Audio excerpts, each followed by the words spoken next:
Anak-anak, hari ini kita akan belajar tentang tanggung jawab terhadap dampak kegiatan ekonomi.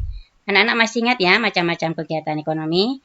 Ya, betul sekali. Macam-macam kegiatan ekonomi antara lain kegiatan produksi, kegiatan distribusi, dan kegiatan konsumsi. Semua kegiatan tersebut memiliki dampak positif dan dampak negatif. Adapun dampak positif dari kegiatan ekonomi antara lain menciptakan lapangan pekerjaan, meningkatkan penghasilan, dan tentunya meningkatkan kesejahteraan dan juga kebutuhan hidup terpenuhi. Adapun dampak negatif dari kegiatan ekonomi antara lain sumber daya alam rusak. Hal tersebut terjadi karena adanya eksploitasi, misalnya eksploitasi penambangan, kemudian juga eksploitasi pemanfaatan pohon-pohon di hutan tanpa dilakukan reboisasi atau tebang pilih. Dampak negatif lainnya antara lain menghasilkan sampah dan limbah. Sampah dan limbah merupakan sumber pencemaran lingkungan di sekitar. Pelaku kegiatan ekonomi, yaitu produsen, distributor, dan konsumen, memiliki tanggung jawab mengurangi dan mencegah pencemaran lingkungan. Tadi disampaikan bahwa kegiatan ekonomi menghasilkan sampah dan limbah sumber pencemaran lingkungan. Apakah anak-anak masih ingat apa yang dimaksud dengan sampah dan limbah? Ya, sampah yaitu barang atau benda yang dibuang karena tidak terpakai lagi. Jenis sampah meliputi sampah basah atau sampah organik, sampah kering atau sampah anorganik, dan sampah B3 yaitu bahan berbahaya dan beracun.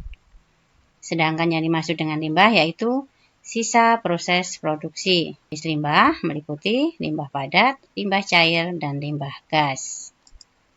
Yang dimaksud dengan sampah basah atau sampah organik yaitu sampah yang berasal dari makhluk hidup, misalnya tumbuhan dan hewan. Jenis sampah ini mudah membusuk atau mudah terurai oleh alam. Contohnya yaitu sisa-sisa makanan, potongan sayuran, daun, dan masih banyak lagi. Sedangkan sampah kering atau sampah anorganik yaitu sampah yang sulit terurai. Contohnya plastik, kaca, besi, dan lain sebagainya. Sedangkan sampah B3 yaitu sampah yang berbahaya, beracun, dan sampah jenis ini butuh penanganan khusus. Sedangkan untuk jenis limbah yaitu limbah padat, yaitu limbah yang berupa padatan, contohnya potongan kain, potongan kayu, lumpur. Sedangkan limbah cair yaitu limbah yang berbentuk cairan, contohnya cairan pewarna, cairan zat kimia, cairan deterjen, dan lain sebagainya. Sedangkan limbah gas yaitu limbah yang berupa gas, contohnya asap, dan juga gas berbahaya lainnya. Ini adalah contoh limbah dari kegiatan produksi. Ini adalah kain perca, limbah padat, produksi dari garmen atau pabrik pakaian. Kemudian yang kedua, ini adalah limbah cairan berupa zat kimia yang dimanfaatkan dalam pembuatan produk. Yang ketiga juga limbah cairan, terlihat dari warnanya, ini adalah cairan pewarna. Selanjutnya, gambar yang keempat ini adalah limbah gas, berupa asap-asap pembakaran dari pabrik. Selanjutnya adalah contoh sampah hasil kegiatan konsumsi. Untuk gambar yang pertama, ini adalah sampah rumah tangga, biasanya berupa sampah organik, yaitu sisa-sisa makanan, potongan-potongan sayuran. Kemudian, sampah kesehatan. Ini termasuk jenis sampah B3. Contohnya yaitu kain kasa bekas, jarum suntik bekas.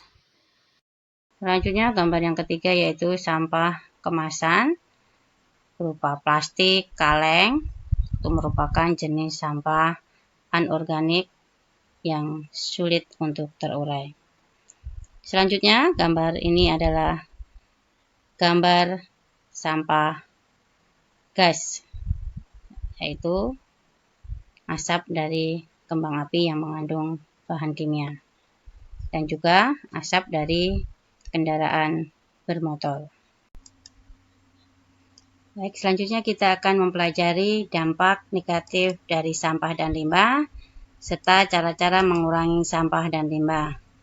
Adapun dampak-dampak negatif dari sampah dan limbah yaitu lingkungan tercemar, menyebabkan tanah tidak subur, air keruh, bau dan tidak sehat, udara tidak sehat.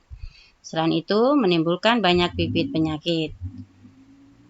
Dampak selanjutnya yaitu ekosistem dan habitat hewan menjadi terganggu dan juga menimbulkan bencana alam.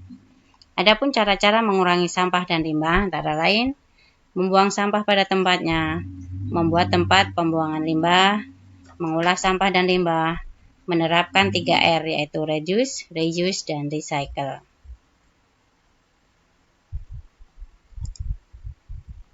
Anak-anak, demikian materi pembelajaran kita hari ini. Untuk selanjutnya, silakan kerjakan latihan soal di link quizzes dari Bapak Ibu guru kalian. Oke anak-anak, selamat belajar. Tuhan memberkati. Terima kasih.